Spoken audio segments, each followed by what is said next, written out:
Aujourd'hui, je vais vous présenter the past simple, que l'on appelle le prétérit en français. Tout d'abord, je vais commencer par la forme affirmative.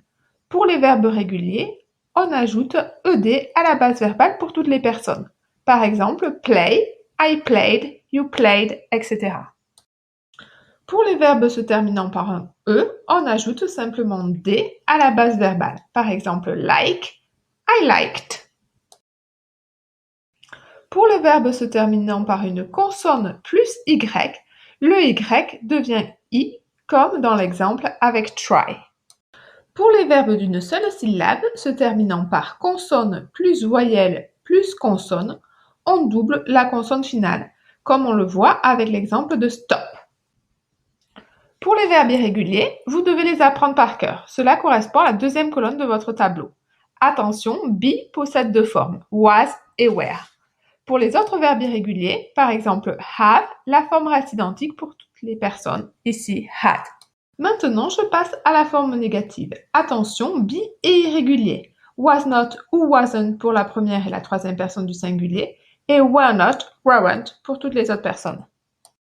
Pour tous les autres verbes, ce sera sujet plus did not ou didn't, plus base verbale, plus complément. Pour terminer, la forme interrogative. Pour be, j'aurai soit was plus sujet plus complément, soit were plus sujet plus complément. Je pourrais aussi avoir un mot interrogatif au début de la phrase, comme dans Why were you late? Pour tous les autres verbes, à la forme interrogative, j'aurai mot interrogatif, quand il y en a un, plus did, plus sujet, plus base verbale, plus complément. J'emploie le prétérit pour parler d'une action qui s'est déroulée dans le passé, à un moment précis, et qui est maintenant terminée. Souvent, dans ma phrase, j'aurai une indication temporelle comme yesterday, hier, last month, le mois dernier.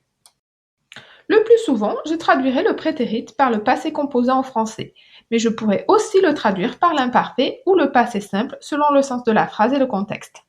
J'ai trois façons différentes de prononcer le ed final en anglais.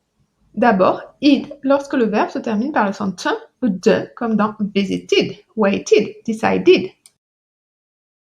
Je prononcerai le ed t lorsque le verbe se termine par un son sourd et que mes cordes vocales ne vibrent pas, comme dans stopped, asked, watched.